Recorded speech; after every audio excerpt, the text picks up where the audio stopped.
حضرت تمیم داری اور ان کے ساتھیوں نے جس جزیرے پر دجال سے ملاقات کی تھی اس کا علم آج تک کسی کو نہیں ہو سکا، لیکن اس بارے میں بہت سارے دعوے کیے جاتے رہے ہیں کہ وہ پر اسرار جزیرہ کہاں ہے جہاں دجال زنجیروں میں جکڑا قید ہے۔ بعض لوگوں کا گمان ہے کہ بحر عرب میں موجود سقطرہ نامی جزیرہ ہی وہ جزیرہ ہے جہاں دجال قید ہے۔ یہ جزیرہ نہایت ہی عجیب و غریب مقام ہے۔ جزیرہ سقطرہ ملک یمن کا حصہ ہے اور ساحل سے 400 کلومیٹر کے فاصلے پر موجود ہے۔ اس جزیرے پر موجود چرند و پرند اور بہت سارے درخت باقی دنیا سے بہت مختلف ہیں۔ ڈریگن بلڈ ٹری نامی عجیب و غریب درخت بھی اسی جزیرے میں اگتا ہے، جس کے تنے سے سرخ رنگ کا عرق نکلتا ہے اور ایسا لگتا ہے جیسے اس درخت سے خون بہہ رہا ہو۔ اس کے علاوہ بھی اس جزیرے میں حیران کر دینے والے 700 اقسام کے درخت اور مخلوقات پائے جاتے ہیں۔ اس جزیرے پر ایک پہاڑ بھی موجود ہے جہاں ایک مشہور غار الحوق ہے جو 3 کلومیٹر طویل ہے۔ اتنا بڑا غار پورے مشرق وسطیٰ میں کہیں موجود نہیں ہے۔ جیسا کہ حدیث میں ذکر ہے کہ دجال کا ظہور مشرق سے ہوگا اور ایسی جگہ پر ہوگا جہاں سے وہ مشرق وسطیٰ کو متاثر کر سکے گا، لہذا ان تمام نشانیوں کی وجہ سے لوگ اس جزیرے کو دجال کا جزیرہ قرار دیتے ہیں۔ جبکہ کچھ لوگ بحر اوقیانوس یعنی اٹلانٹک اوشن میں موجود برمودا ٹرائنگل کو ہی دجال کا جزیرہ قرار دیتے ہیں۔ یہ وہ علاقہ ہے جہاں کمپس کام کرنا بند کر دیتے ہیں، وہاں جانے والے جہاز اور کشتیاں بھی واپس نہیں آتے اور یہاں بہت سارے حادثات رونما ہو چکے ہیں۔ برمودا ٹرائنگل میں پیرانارمل یعنی جنوں اور بھوتوں سے متعلق واقعات پیش آتے رہتے ہیں۔ اس علاقے میں اکثر سمندری طوفان آتے ہیں اور اونچی اونچی سمندری لہریں چلتی ہیں۔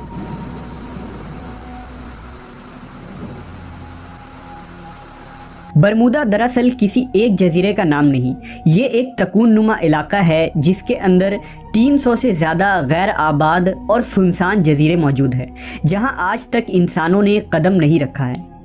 اس برمودا ٹرائنگل پر کی گئی تحقیقاتی رپورٹ کو بھی آج تک شائع نہیں کی گئی ہے۔ یوں لگتا ہے کہ دنیا کی حکومتوں کو اس کی اجازت نہیں۔ مشہور مصری محقق داؤد عیسیٰ کے مطابق برمودا تکون کا ایک بڑا حصہ دجال کے زیر استعمال ہے۔ اس نے باقاعدہ وہاں قلعے نما محل بنا رکھے ہیں جو تکون کی شکل میں موجود ہے۔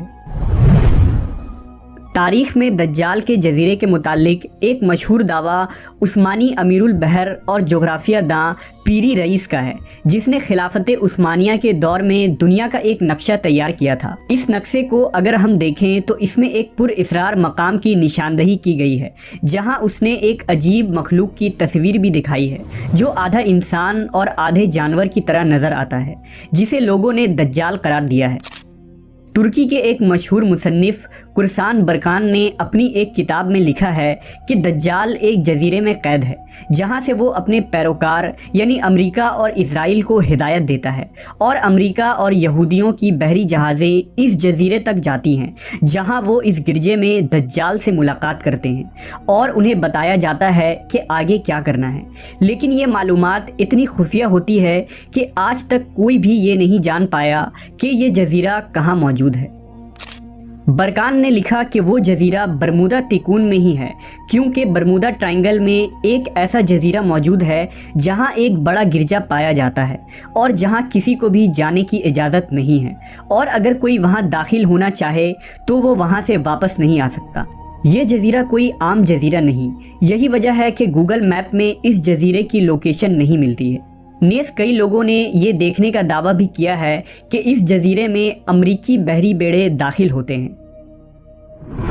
عیسیٰ داؤد نے اپنی کتاب میں لکھا ہے کہ دجال زمانہ قدیم سے بحر الکاہل کے ان غیر آباد اور ویران جزیروں میں رہتا تھا، اور حضور صلی اللہ علیہ وسلم کے وصال تک وہ بیڑیوں میں جکڑا ہوا تھا، مگر آپ صلی اللہ علیہ وسلم کے وفات کے بعد اس کی بیڑیاں ٹوٹ گئیں اور وہ آزاد ہو گیا، مگر اسے خروج کی اجازت نہیں، لہٰذا اب وہ برمودا ٹرائنگل کے قریب ویران جزیروں میں رہتا ہے اور وہاں سے اپنی دجالی قوتوں اور پیروکاروں کے ذریعہ خروج کی تیاریاں کر رہا ہے۔